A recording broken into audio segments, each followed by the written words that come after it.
Hello, everybody. David Schuster here. The Republican governor of Texas is now being widely described as tone deaf and insane. Amidst the ongoing search and recovery operations following the deadly floods, Governor Greg Abbott erupted over a crucial question. You ask, I'm going to use your words. Who's to blame? Know this. That's the word choice of losers. Let me explain one thing about Texas. And that is, Texas, every square inch of our state cares about football. You could be in Huntsville, Texas, Houston, Texas, any size community, they care about football. High school, Friday night lights, college football, or pro. And know this, every football team makes mistakes. He compared the deaths of more than 100 people, including dozens of children, to a football team that throws an interception, fumbles the ball, and costs their team a score.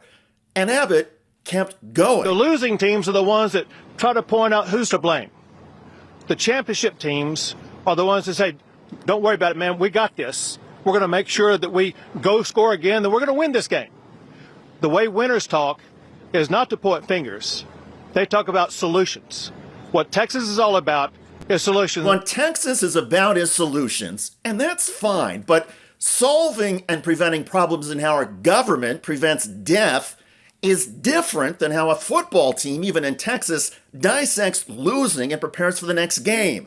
But don't take my word for it. Citizens of Texas have exploded at Governor Abbott.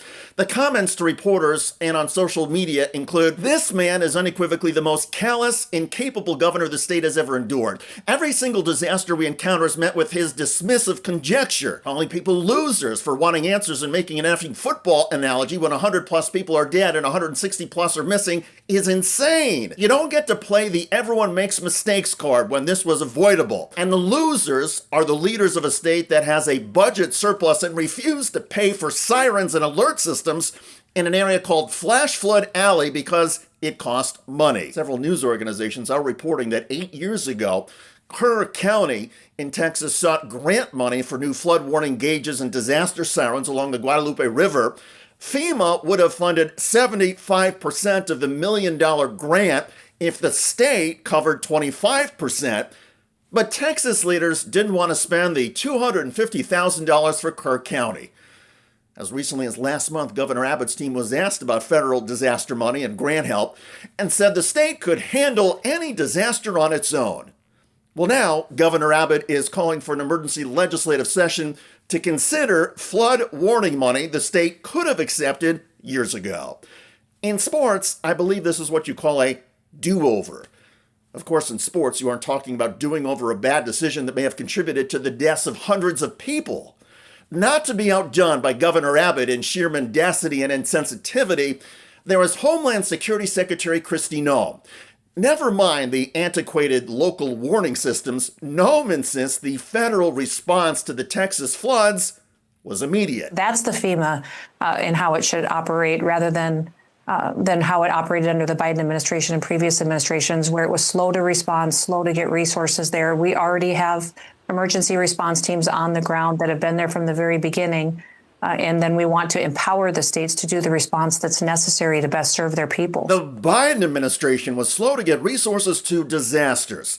Well, that's interesting because there are now multiple reports that in the wake of this Texas disaster, the Trump administration, because of new cost controls on FEMA, was slow to release funds and resources to Texas first responders. Sources inside the agency are telling CNN that officials were ready to get urban search and rescue teams in position when the water was starting to rise on Friday.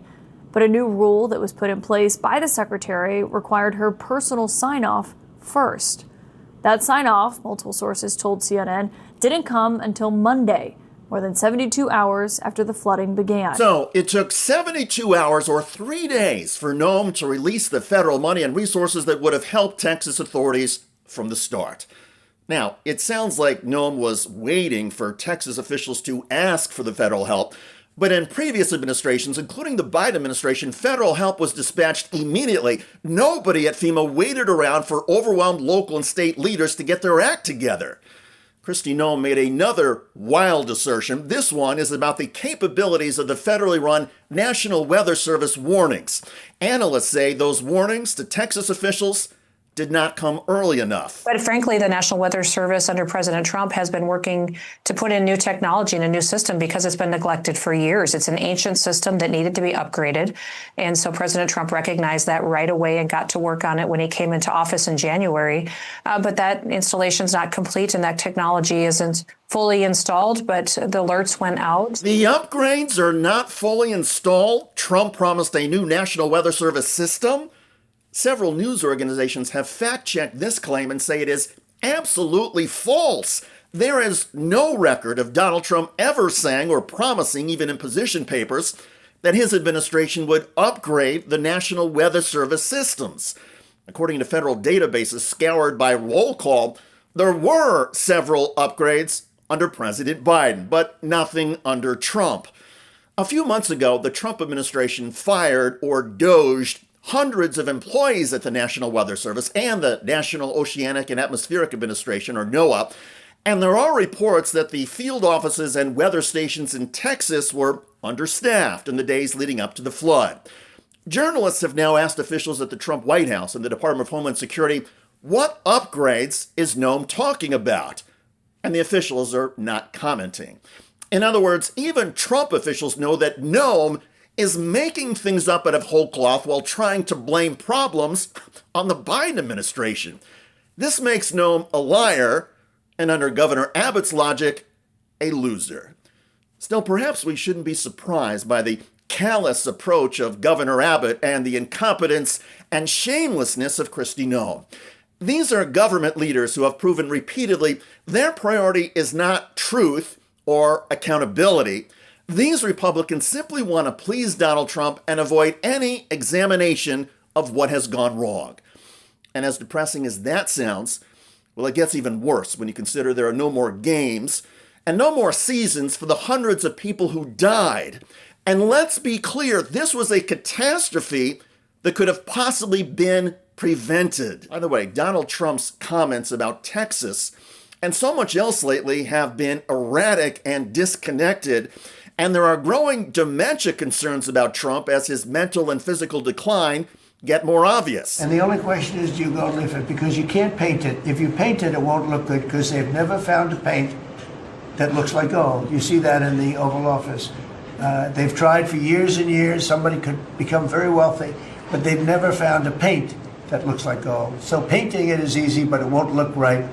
And the question is whether or not we should gold leaf it. Linda, do you have an opinion? I don't leave it. You like it the way? No, I don't leave it. You'd go leaf it. Check out that video at the link below.